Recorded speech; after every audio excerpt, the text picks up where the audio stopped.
What's up, everybody? Welcome to the latest episode of Games Up. We have just got fresh off the show floor at EGX.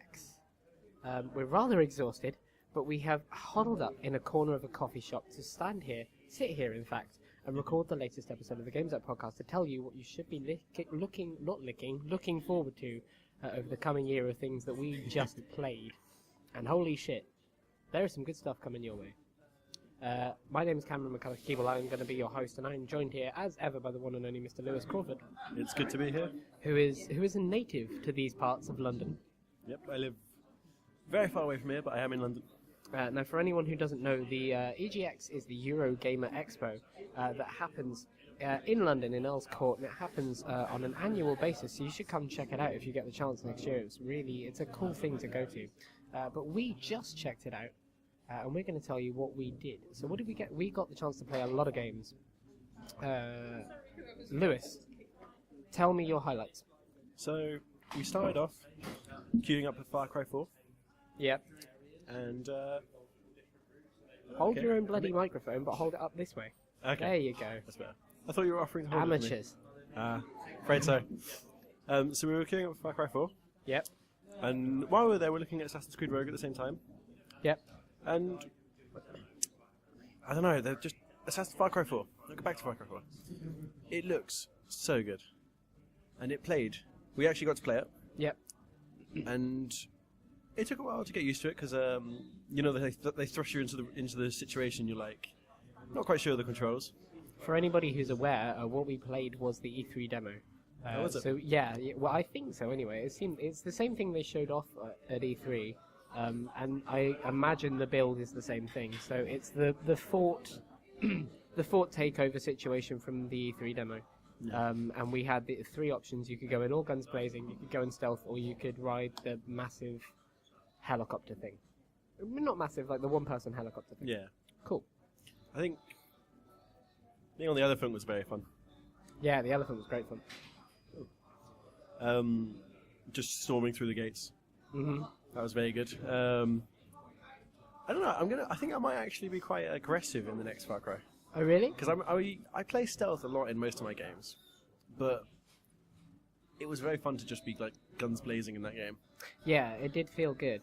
Now I don't know what difficulty you were on though. Yeah, I was. It did feel a bit on the easy side, personally. I don't know. Like I did it twice, and the first time I didn't strategize at all. And I went in guns blazing, point at the first guy, shoot, and just run. And it felt hard at first. It felt really hard at first because you get like reinforcements, you get big guns, you get mortars and things like that. That was it felt difficult at first, but the more you strategize with it, the easier it got.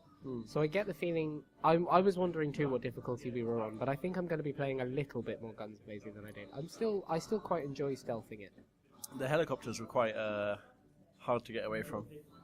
Yes, I mortared those things straight away.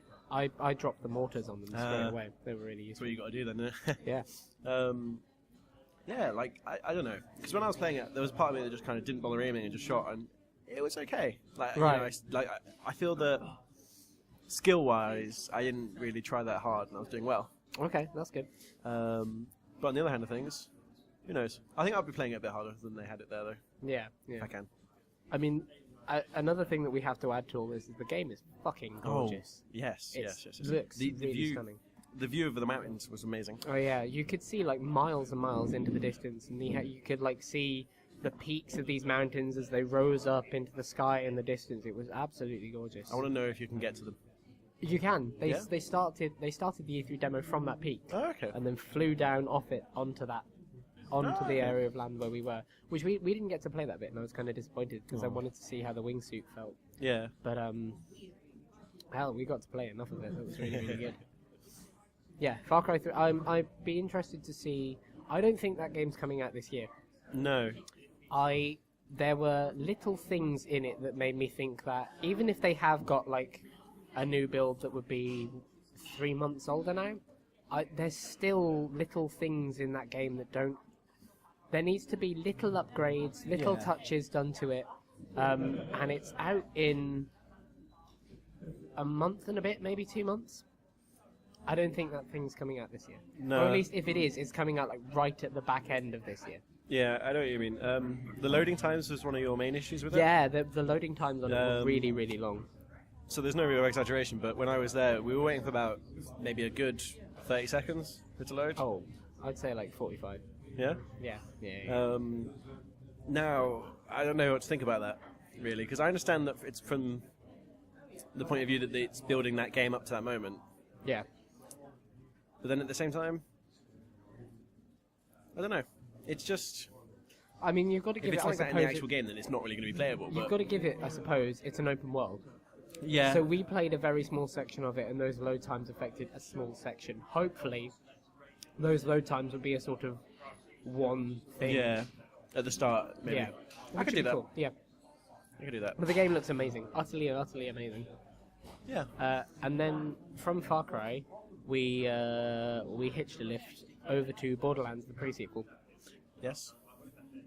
I must admit, I thought Borderlands, the pre-sequel, was going to get buried in stuff. Like, I thought I wouldn't be excited for it by the time I got around to it. Yeah. I cannot wait to play that game. Yeah, definitely, actually. So we got to play it. Yeah. We got to play it. We actually played it for a really long time as well. It was a really good demo. Yeah. Who did you play as? Claptrap as So well. we both played as Claptrap, he feels very different to the classes you're used to. Yeah. Very different. So, where did you put your skill points? Because there was like one specific tree that was all about sort of like getting random effects, yeah, and I put all my points into there. okay. I spread my points across it. I okay. went for like the various different Because skills, as it were, Yeah. that you can do in one upgrade. one of the skill trees had this thing where it would basically be that every situation you'd have like a new buff, as it were. Yeah, And it would be a random thing, so like suddenly all my weapons would be elemental. Yes, yeah. I got Like my that as shield well. would do elemental damage or something like that randomly. Mhm. And on the little bottom bar at the bottom where they show all the like buffs and skills you've got, Yeah. there was just like 7 things there sometimes, because of Yeah, all this different yeah, random yeah. stuff.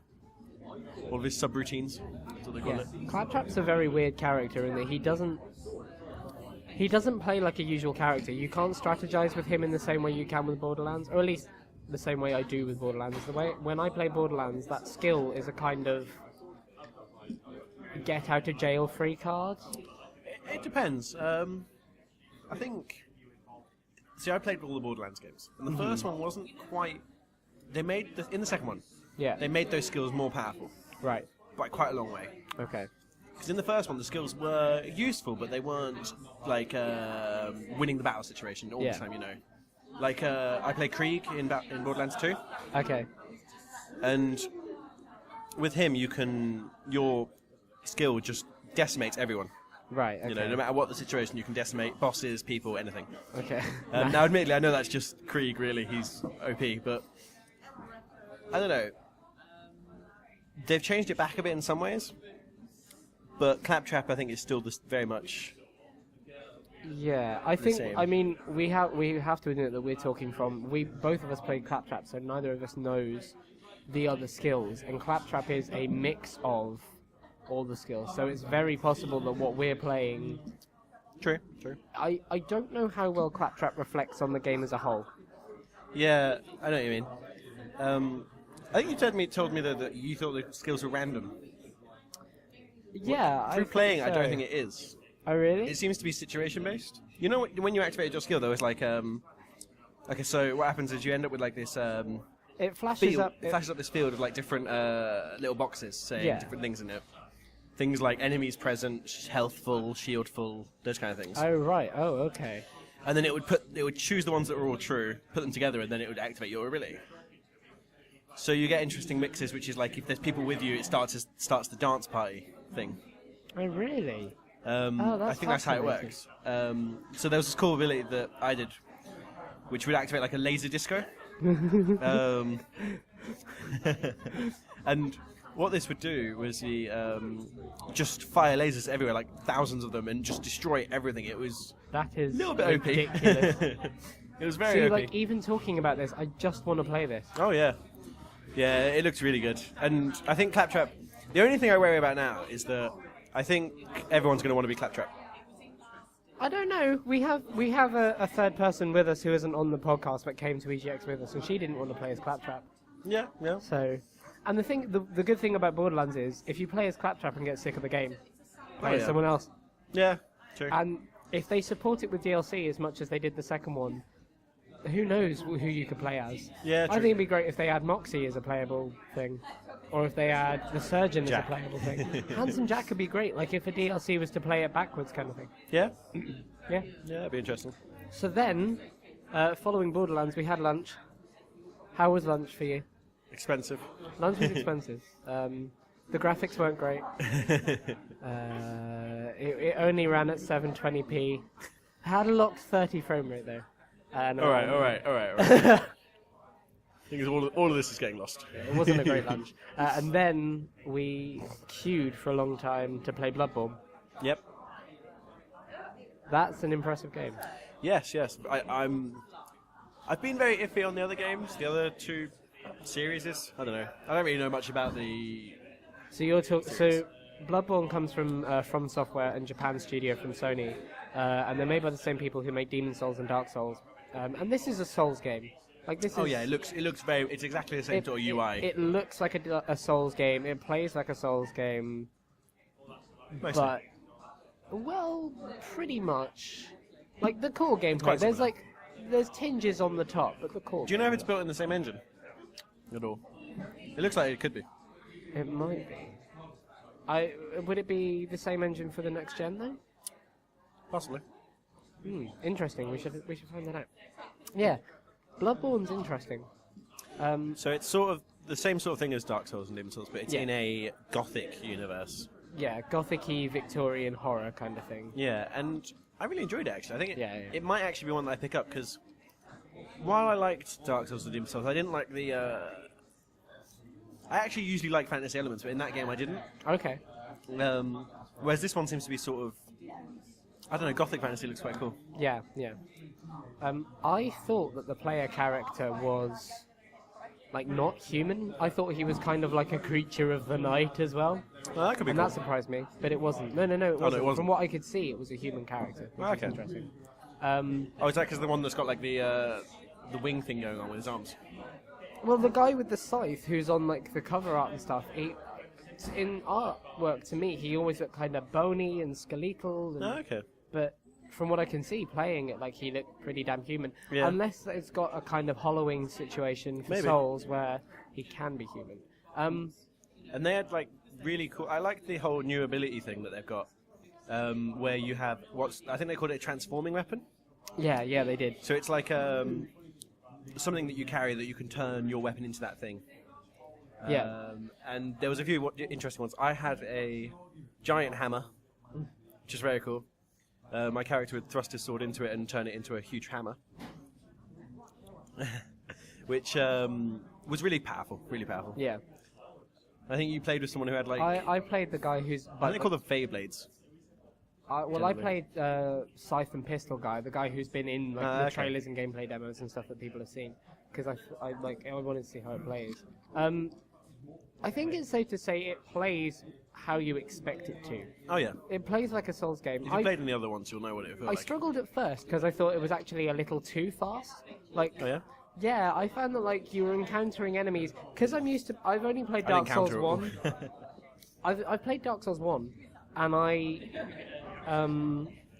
I'm used to that kind of slow moving. Yeah. So when it felt as though the actions and the attacks were just as slow as ever. Oh, okay. Like they had that same kind of swing time and that Yeah. same, but the actual movement of the character is so much faster. So I felt like I was coming upon enemies all the time, Yeah. but then struggling to defeat them at first. But then you get quickly used to it, and it actually that really becomes that speed when you remember to lock onto people. Yeah. That speed when you remember to use your items properly. That really becomes your kind of secret weapon situation. I'm very, very interested to see how this does. Okay. Because this is... Dark Souls isn't typical... Like, Dark Souls is not like the big AAA thing, right? No. Like, it's not what would lead a lineup. But right now, it's leading PlayStation's lineup, and for good reason, because that's a damn good game. Yeah, and I think it might have been tweaked with a little bit just to be more approachable than the other games. I think they might have made it a bit easier, in honesty. Oh yeah, that's true. It's still difficult. It's just that, like, there was a situation I got into which I thought, if this was Dark Souls, I wouldn't get past it. Because there was one bit where I was swarmed by about 10 people at once. Yeah. And in Dark Souls, I was that would be the end of you. Yeah, that would be the end, you know. You know, I had people in front of me, people behind me, all of that. Yeah. So I think I made it a bit easier, but I'm kind of for that in a way, because I much more enjoy feeling powerful than dying, you know. Yeah. Though I still did die. And then we've been watching stuff like as we go through. This is just sort of our highlights and the stuff. We tried to get to Evolve, but didn't have the time, which was kind of a shame. But we did get some alpha codes. Yes. So maybe we could give a couple of those out later on in the year. Hopefully. Yeah? Thing is, I'm not sure if that's like a draw or if that means we're definitely an alpha. Because the way it was said, it was a bit, the wording was iffy. it wasn't very clear. So we'll have a look at it, and if those alpha codes are viable, then we'll give a load of them out. Yeah. Which will give fun. And then, following that, we went to go and have a look at a big one called Batman Arkham Knight. Yes. Now this was a hands-off demo. We were given a presentation by a gentleman from Rocksteady Studios. Very enthusiastic. Very enthusiastic, and rightly so. He was excellent. Not like awkward enthusiastic, like Peggle 2 from E3, but like decent enthusiastic. Yeah. It was a hands-off demo, and the first thing that struck me was, this is a next-gen Batman. Yes. Like, the little details, like his cape is made of 2 fabrics now. And like you can see one fabric being more flexible and tugging when he flies about, and the other one flapping in the wind. Cape physics. Yeah, like I know it sounds kind of pathetic to bring a game that's like, you know, millions of pounds and years of development to like, oh my god, the cape physics. But oh my god, the cape physics. I just like to think of that as your main takeaway from it. Well, no, like the first The thing cape we was saw flappy. was behind Batman. So yeah. And then the second thing that popped into my head was, I'm really glad this has been delayed. Yeah. The game looks really, really good. And to be fair, we didn't see it on like a proper screen. We saw it from a projector. Yeah. So we didn't get the same kind of in-depth look at Yeah, it was kind textures and lighting and things that you would have done on a screen. But there were little things like things clipping into the environment, lighting going a little bit wrong here and there. Oh, really? Yeah, when they I were, didn't see much. when they were the one that I really noticed was when towards the end we watched the demo that they showed off at PAX that got leaked onto the internet, and it involves Batman going to waste chemicals to find Scarecrow and the Arkham Knight and getting ambushed. And when he saved the guy and they were having a conversation as we were here, where usually you would see the definitions on the guy, like where his shoulders were and his head were, it all kind of looked like one profile view of the guy.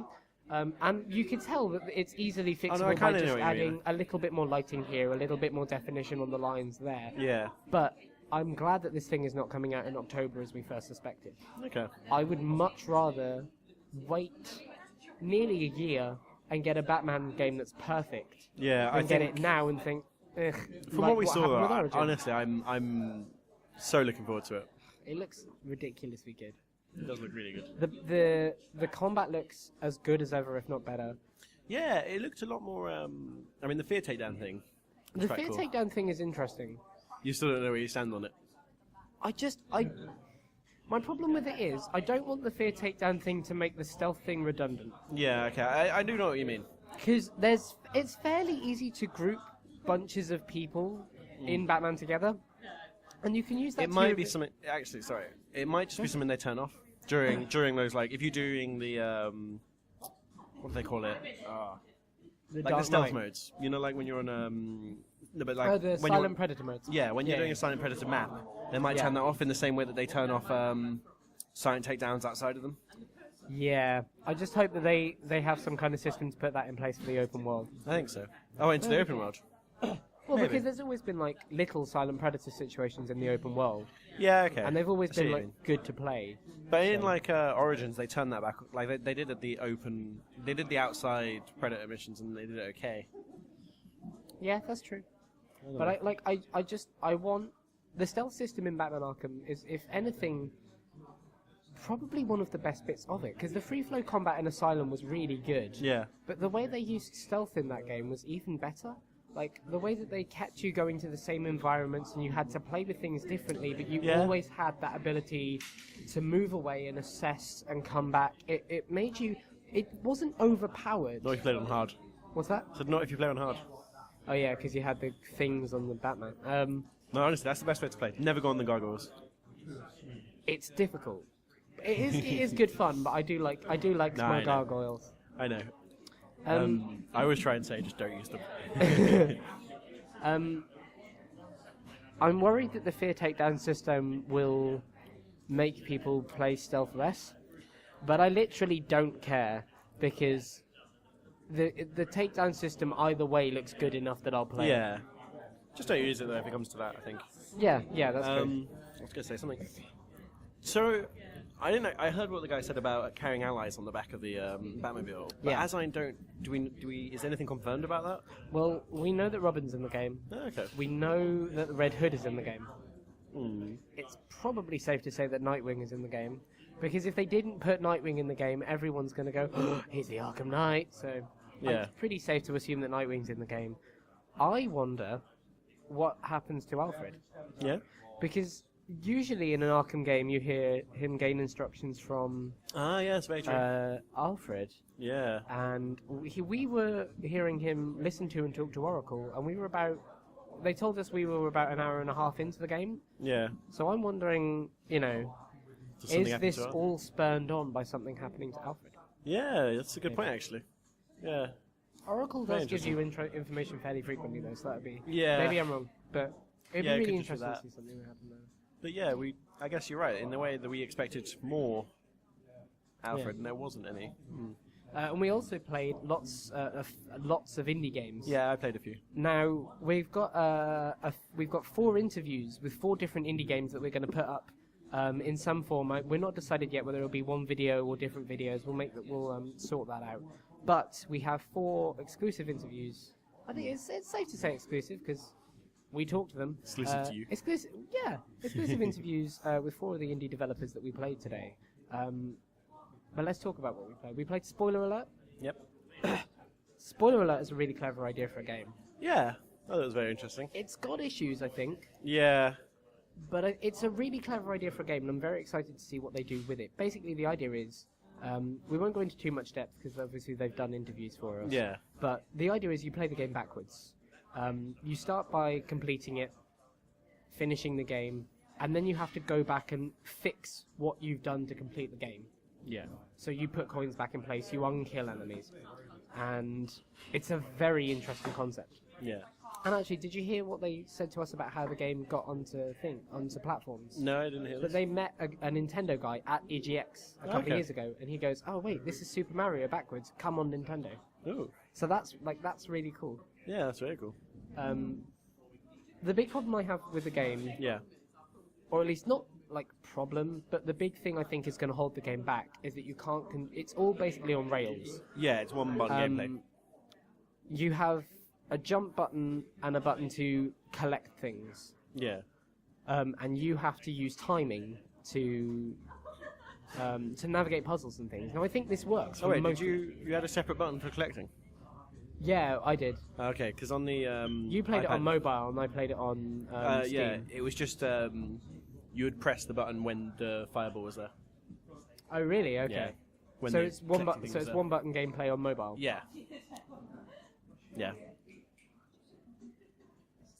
So I think that what's going to hold that game back is that it's on rails. Yeah. But equally, I don't think you could do the game not on rails Yeah, there's that. because, like, what makes this game really interesting is that playing it is a struggle of timing. You have to be able to judge the jumps and things that you're going to make with enough time that you do it right. Yeah, yeah. Otherwise, you fail and you have to start again. And if you That got a bit frustrating, actually, I think, in a Oh, way. really? No, well, it's not just that. I mean, I got quite far compared to you guys.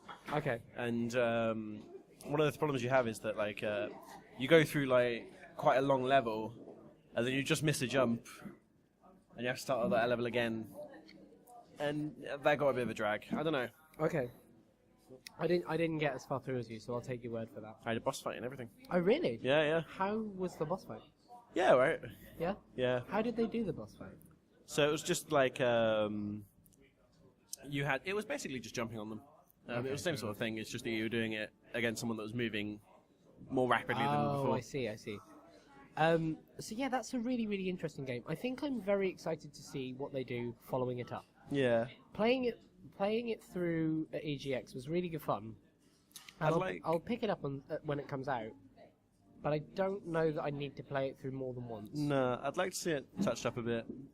Yeah. I think what they could do with it is maybe add more random element, because there's not much replay value if it's the same. Procedural generation would Yeah, make that great. that's what I mean. Also, a time mechanic, Yeah. where instead of just jumping, you control the time at which you put Yeah. it in. That yeah, would make it that really would be cool. good. But it must be said that making it a game of timing and making it a game of accuracy is very clever. Oh, yeah. And it is a very good game. Yeah, it's very fun. Cool. What did you go off to play? So next I played. Oh no. Was it the Oculus horror game? Yeah. Monstrum. Yeah, Monstrum. And so Monstrum is a procedurally generated game based in a. I think it's a ship. You're in it's like the bowels of a ship. It's a tanker. Yeah. Okay. And the map is randomly generated. And there's one of 3 monsters that can be basically hunting you. Yeah. And I was a bit unsure about what the guy's saying. I think you have to kill the monster, or you just there's 3 ways of winning it. You either kill the monster, run away, or something else that he didn't say. All right. Okay. And I didn't really get to play much of it, mostly because I died. Right. I got caught very quickly, rather sadly. Right. And they hadn't, as of yet, made like a death scene, so the screen just went black suddenly, which is rather shocking when you're wearing an Oculus Rift, so you can't see anything else. Yeah, you were playing this on the Oculus. Yes. First time I played one. Yes. Interesting. What do you think of Oculus? I thought it was really good. Rather good. Yeah? I thought the head tracking was really good, actually, because it sort of was tracking the way it should do, you know what I mean? Like, Yeah. I didn't expect it to be quite as, like, sort of smooth, I guess. All right. Okay. Did you have any like sick feelings? I don't think or I think I didn't nauseous really wear it feelings? long enough for that to set in. Right. I have a question for you because I remember the first time I came out of an Oculus. Mm. What did you feel like walking around afterwards? All right. I didn't really feel much. Because I remember the first time I came out of an Oculus. As I say, I was only playing it for a very short time. I don't know if that maybe affects. Yeah. How long did you play it for? Do you know? Probably not longer than about. Really? You were in a 10-minute. You Okay, reckon? so I was in a 10-minute demo too when I tried the Oculus. Didn't feel like that long. Okay. That's a good sign. Okay. Yeah. So did the game play well? Yeah, it was scary. Good. Yeah, you were. There was you lots were of noises. terrified. Wow, I got terrified because someone jumped on me. And you got terrified at the end when you jumped out of your skin. No one saw.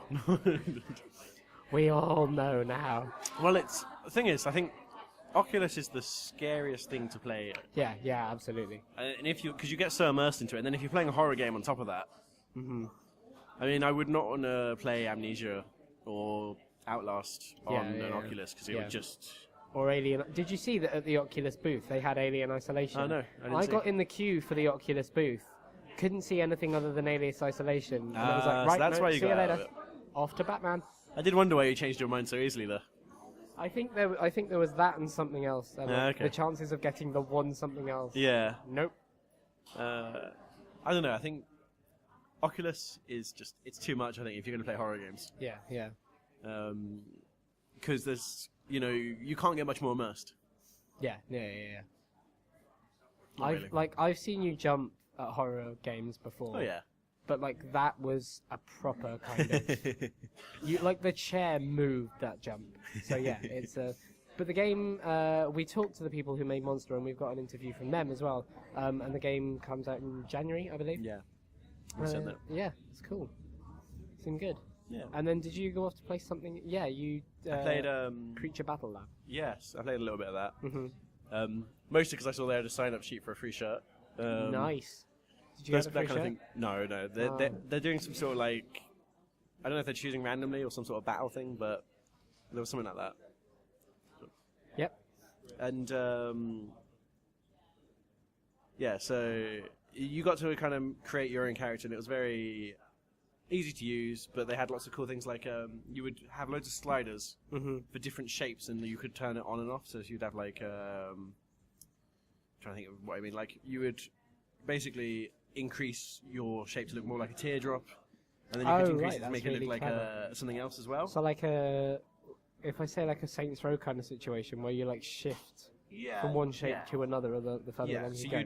you'd shift your feature so you could be like you'd be half teardrop, half something else. Big circle. Yeah. Yeah. And combining those things would give your character quite a unique look.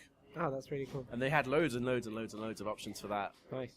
And then there was all sorts of cool features, options, and skills you could buy and all that kind of stuff. Nice.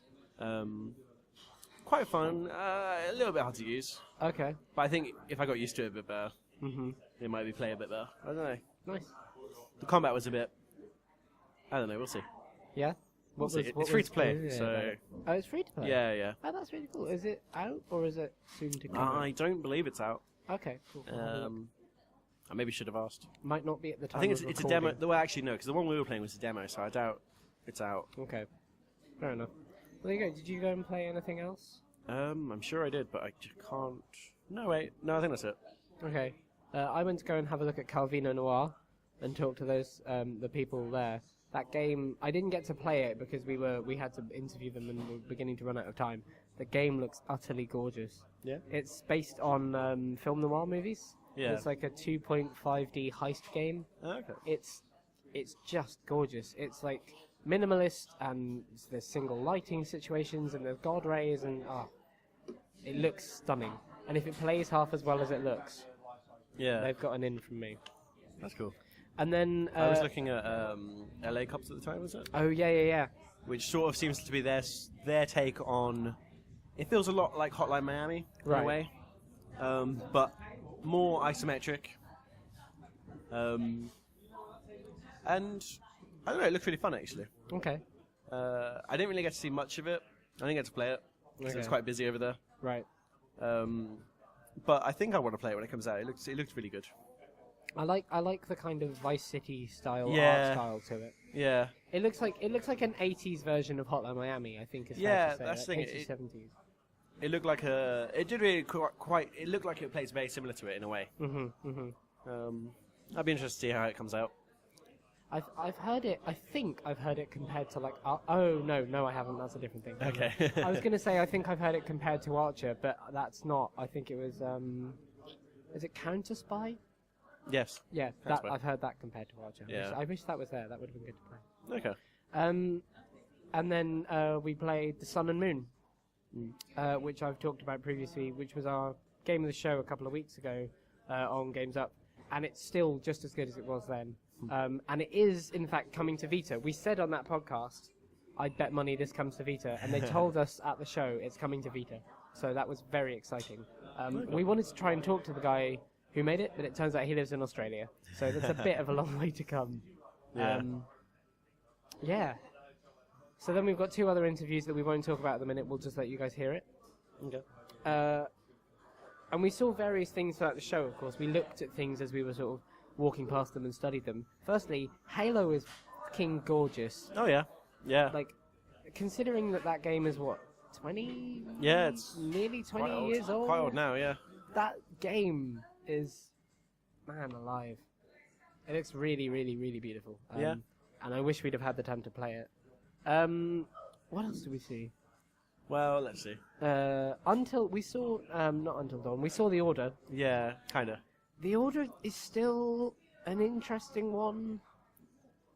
Yeah. The Order is still one.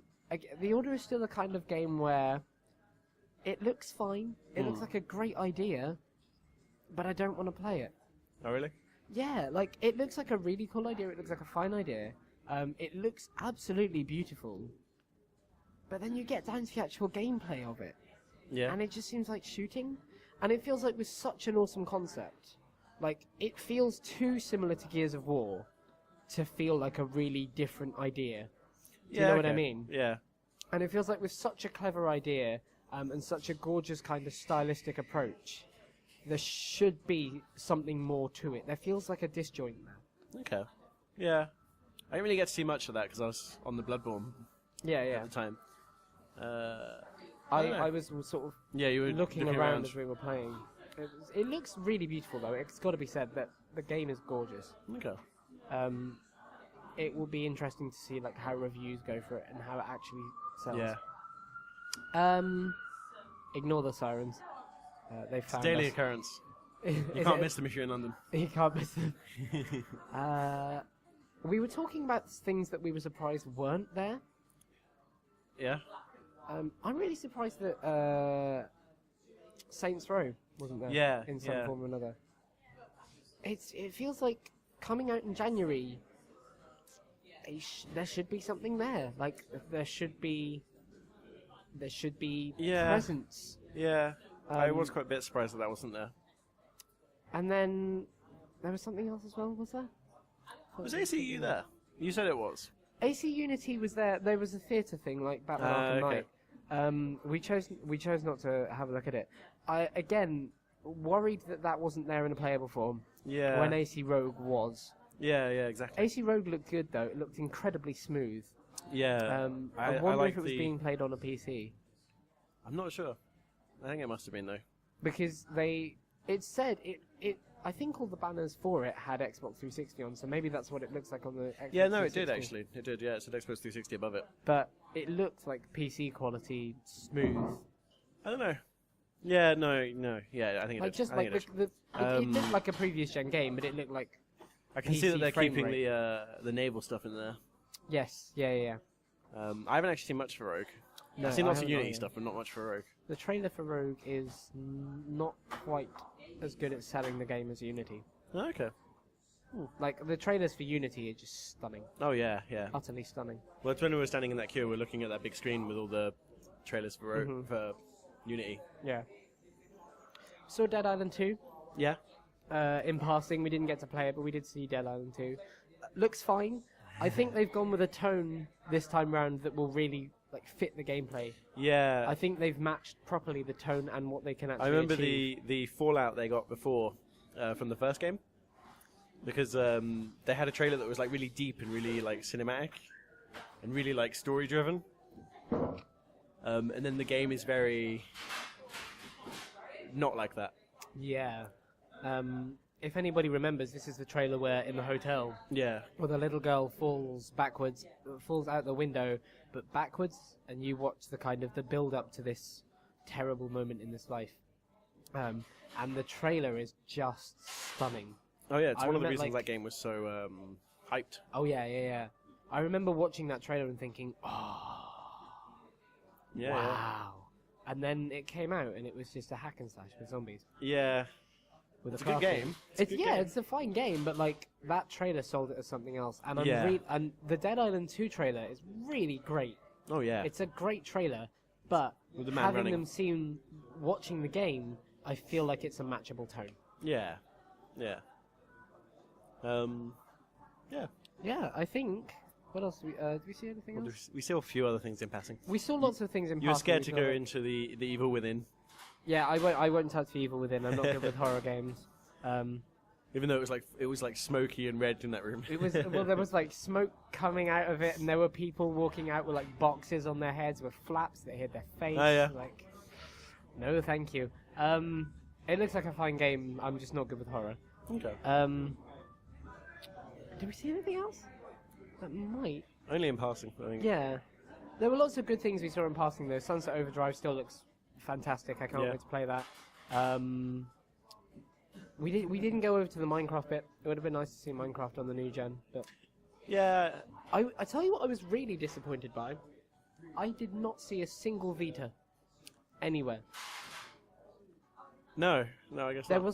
wasn't a Vita in the house, even at the res section, Yeah. even in the indie bit. No Vitas anywhere. I think I don't know actually. And As like, far as I know, no. and there may have been, and we might not have seen it. And if that's the case, please let us know, correct us.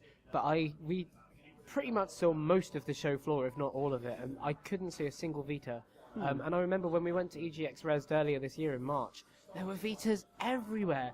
They had like Murasaki Baby. They had I can't remember. They had Fez, I believe, and Tearaway. I think. I may well be wrong on that, but they had Vitas all over the place, and here it was all PS4. Yeah. Which I know that like that's the one they have to push, but it felt like Vita should have been there. Yeah. Having not seen the Minecraft bit, I wonder if Minecraft Vita was there. Yeah, true. I know what you mean. I don't know. I don't know why that's not there. I mean, is it possible it's in another corner of the PS4 thing that we missed? Yeah, maybe. We're placing blame here on Sony. Maybe it's our fault. Yeah, I don't know.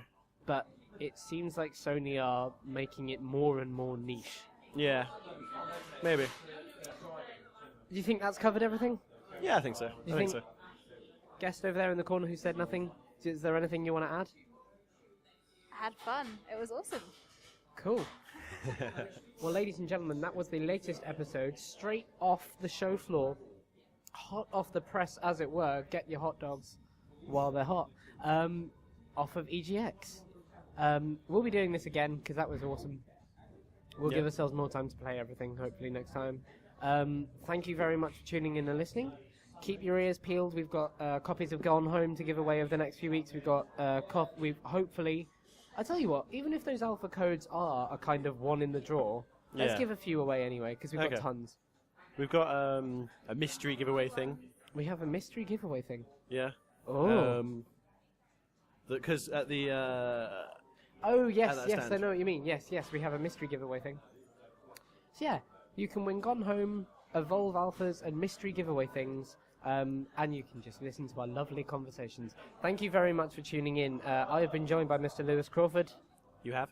You may well still be able to hear a coffee shop behind us, and this has been the EGX Extravaganza Show Wrap-Up Edition thing. Show. Ultra HD Game of the Year repackaging. And this has been Games Up. We'll see you next time. Thank you very much.